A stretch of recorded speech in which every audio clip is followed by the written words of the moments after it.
Hey, what's up everybody? Dr. Faki here. I wanted to post about a pretty popular video that's going around YouTube and the internet with a UK physician who calls herself the Fat Doctor. I think her actual name is Natasha Larmie. Yeah, Larmie. If you want to see the whole video of what I'm talking about, just YouTube Fatdoctor UK, and it'll come up. But it's basically a clip of a morning news show in the UK where they had this doctor debate a dietitian on fat loss and the health benefits or no benefits, or in fact worsening outcome of health from fat loss, or the concept of being obese and being healthy, and that her point is that trying to fix obesity is actually worse for people's health. So I'm just going to go through the major talking points in the clip so you guys can hear what I'm talking about, and we'll take it from there.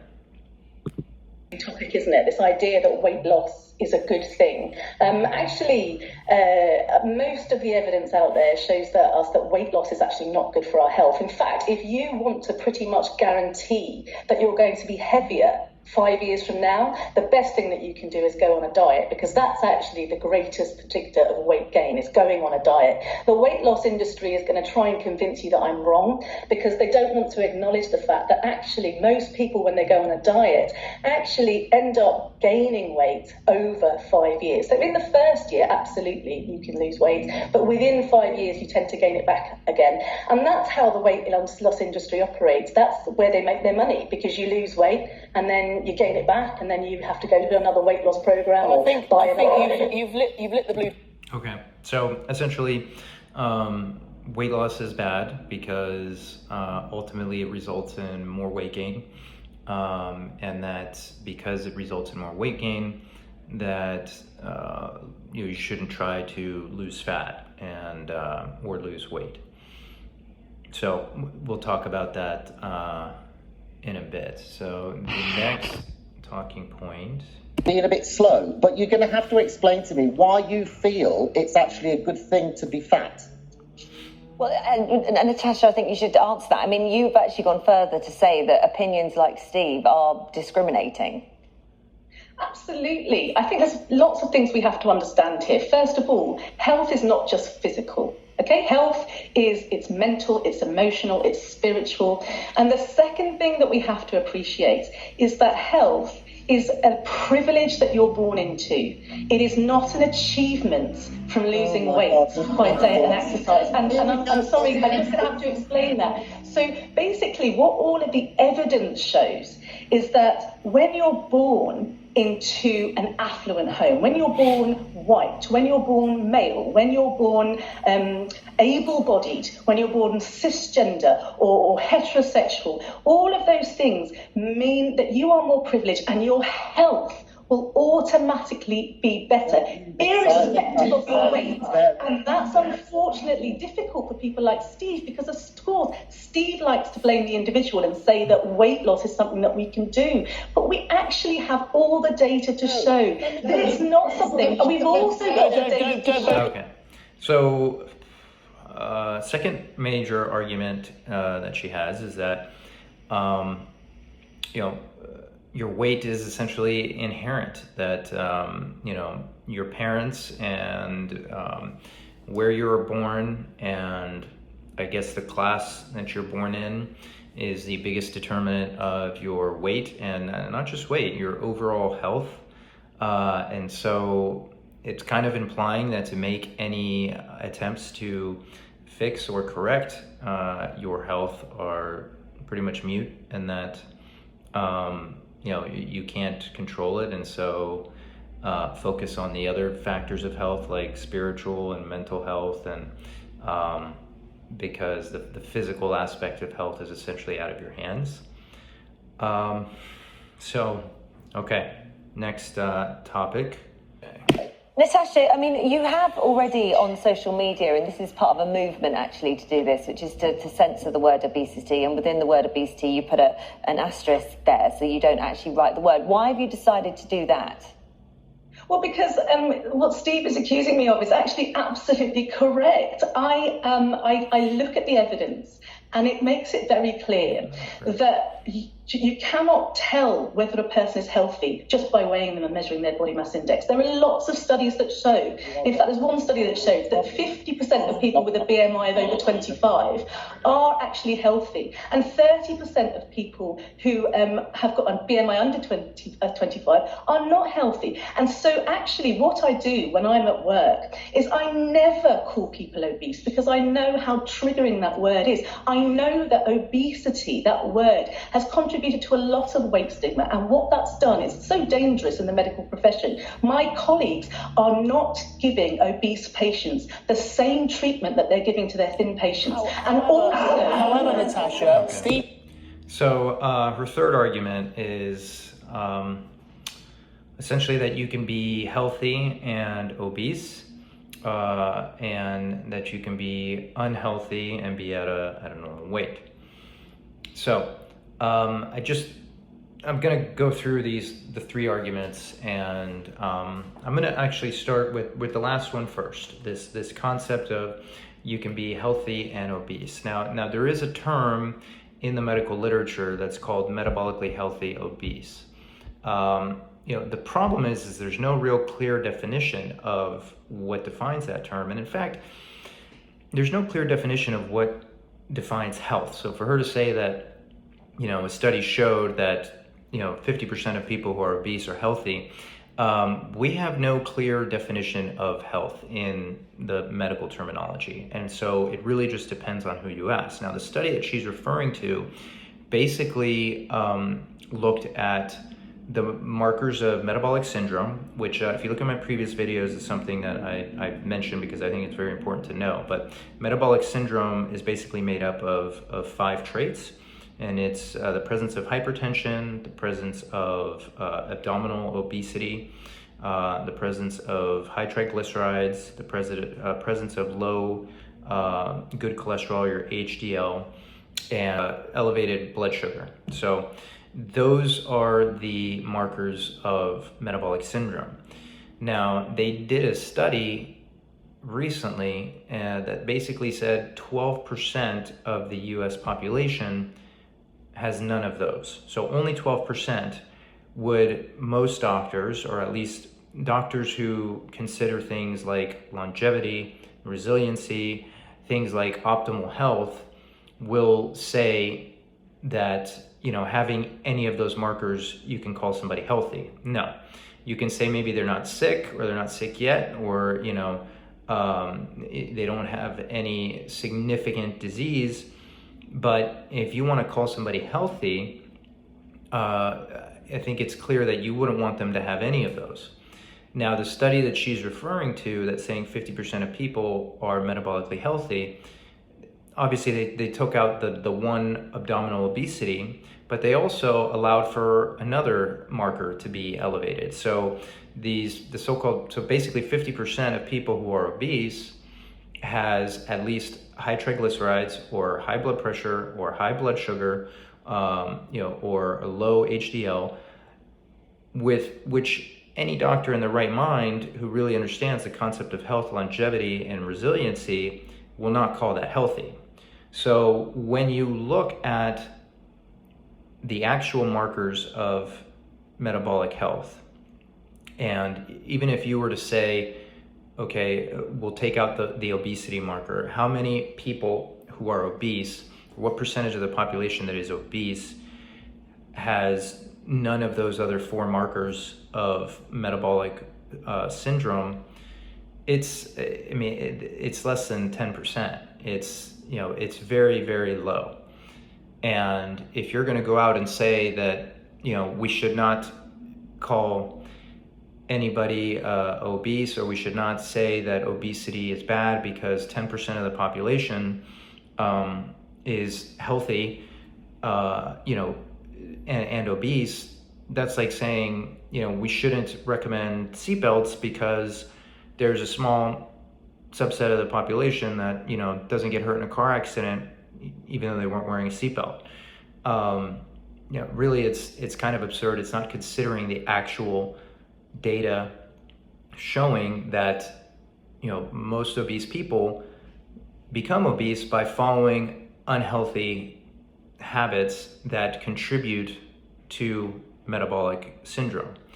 So, I do think you can be metabolically healthy and obese, but it's not by doing the lifestyle that got you to become obese. So you can have a population of people who are obese but are now focused on creating healthy habits. They're eating healthy, they're exercising, they're focusing on other factors of health such as sleep, and then maybe down the road the only factor or the only marker of metabolic syndrome that they have is the obese marker, and then all the other markers are okay.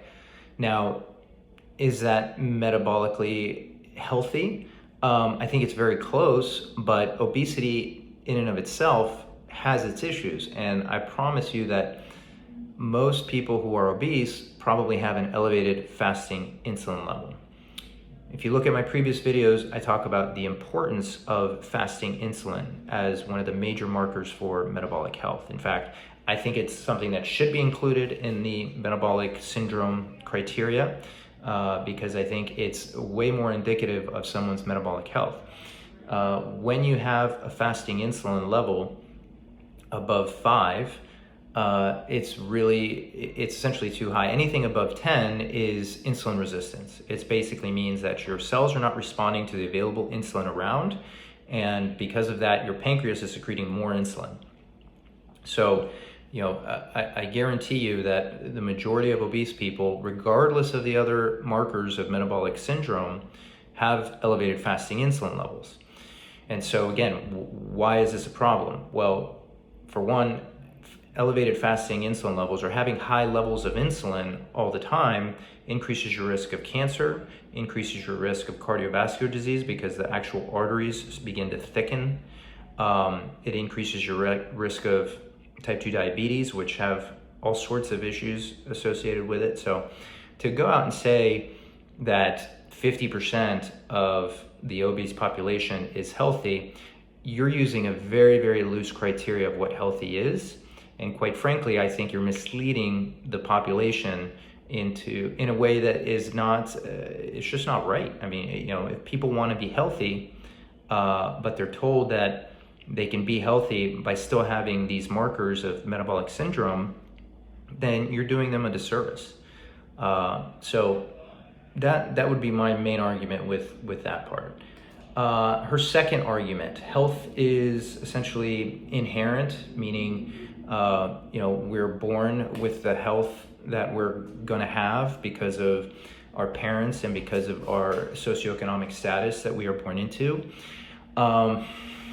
I wholeheartedly disagree with that because I think she's using statistical and epidemiological analysis and data and using it to explain a biological mechanism. And I mean, if obesity was inherent in our socioeconomic status and our genetics, then we would have seen the same rates of obesity 50 years ago. There's still poverty 50 years ago. There was still lower socioeconomic classes. We still had the same genetics essentially 50 years ago. So how come the rates of obesity have increased exponentially in the last 40, 30 years if it's just something that we're essentially born with? I mean, you're really not understanding the concept of how genetics actually relate to human physiology by saying that your health and your weight is something you're born into. So yeah, I feel like that's very dangerous. Again, it's a dangerous statement, because what you're essentially telling people is that their lifestyle and their nutrition and their day-to-day life has very little to do with their overall health outcome. And you're, instead of empowering patients to be proactive on their health, and you're essentially telling them to give up. And I think, as a physician, that is an awful message to send to your patients. And then number 3, which is the first argument, which is that weight loss is bad because it essentially eventually turns or results in more weight gain. And quite frankly, she has a point on this. And those studies are true with regards to long-term studies of people who have gone under diets and lost a significant amount of weight. They tend to gain the weight back, and a lot of times they gain more weight than they had before they started the diet. And she's saying it like, this is the goal of the diet industry, because they basically just want you to keep coming back. I don't think that's the case. I honestly think it's just, we have been approaching the concept of weight loss in a completely wrong way, because we really don't understand the physiology, or at least most dietitians and most physicians don't understand the physiology of fat and fat loss. And this is where I believe that, again, she's right. I think most physicians and most, dietitians and most people in the health and fitness industry approach weight loss in the completely improper way. And we have misled a large proportion of the population to essentially failure. And that is really misfortunate. But this is where I argue too that, and again, I have a YouTube video, if you look up, it says, why losing weight is bad, or why fat loss is bad. And it's a kind of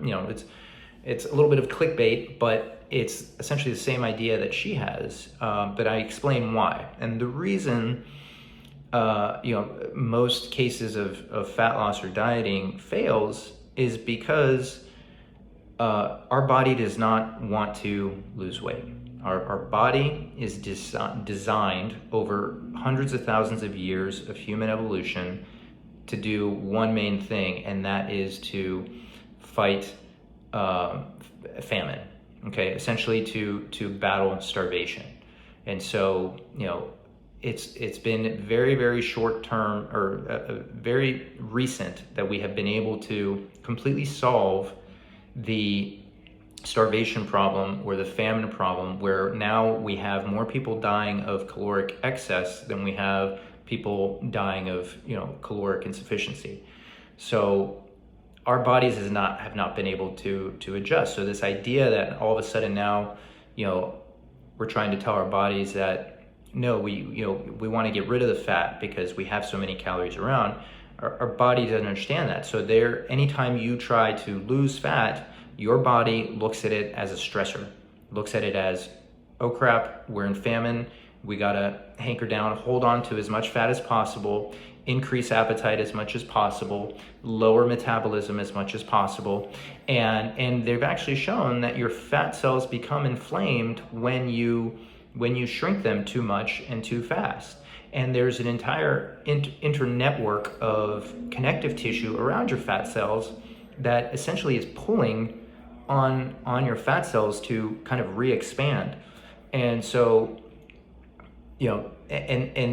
but to say that it's a lost battle and so we should give up on it completely is completely insane. It's obviously better to find a good way to get to a healthy weight.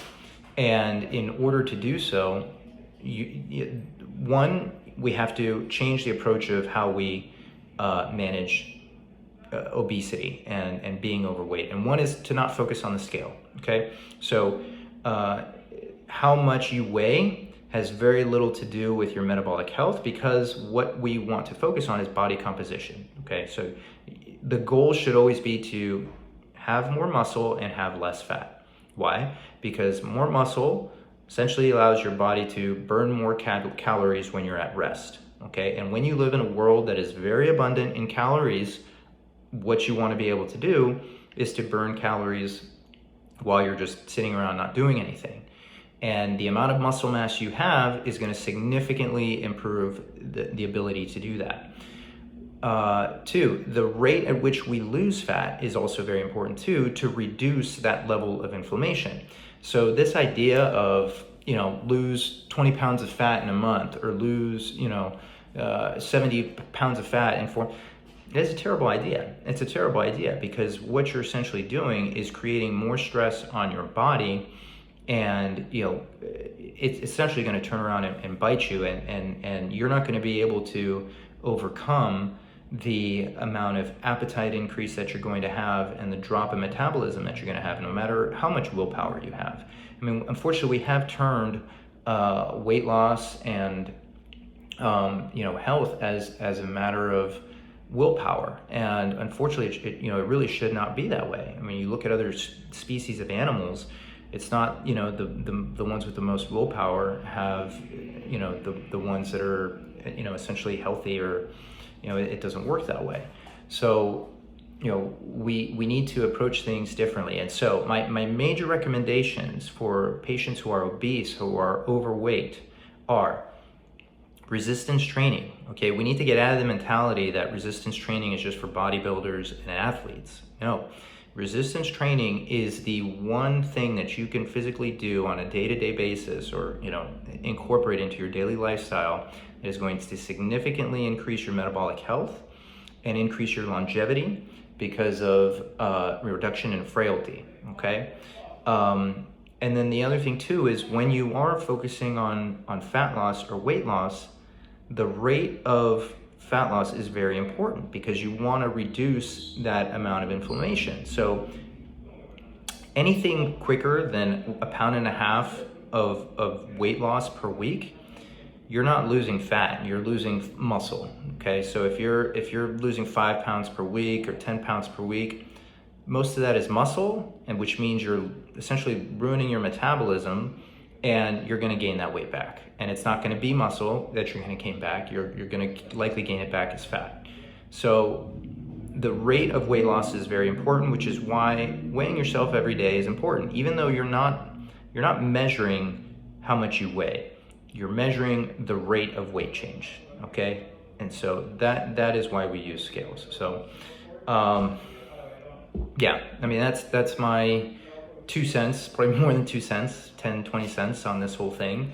I think she's taking an idea that is a novel idea, but it's an important idea, which is this concept of traditional weight loss dieting. It has gone completely array and is unfortunately misleading people. And yeah, you could say it might be making them worse, because it is ruining their metabolism and it's causing them to gain more weight.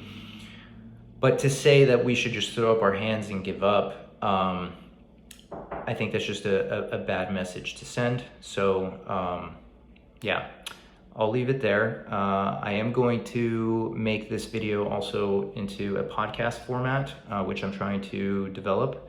So in fact, I'll put the podcast name in the details, because I forgot the name at the moment. But yeah, let me know what you guys think. I know it's kind of a controversial topic, but I think it's an important one to discuss. And yeah, take care.